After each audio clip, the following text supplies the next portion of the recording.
7 things most people take a lifetime to learn.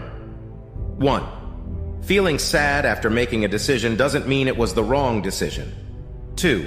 Self-awareness is the realization that there is no opponent. It's you versus you.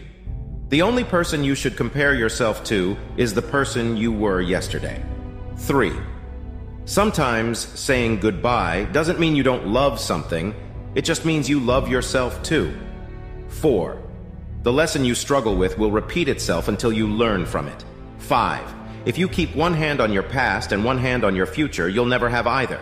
To embrace tomorrow, you must let go of yesterday, and to embrace today, you must stop obsessing over tomorrow.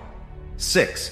You never know how valuable your health is until you are fighting for it, so fight for it now before you have to. 7. Your journey starts and ends entirely in your mind. No matter where you end up, no matter how rich, pretty, famous, or successful you become, you won't enjoy any of it if you get them at the expense of your mental health. Drop a 100 if you read this far. This shows you are part of the 0.01% who actually finish what they start. If you are serious about changing your life, then make sure to join our movement by leaving us a follow.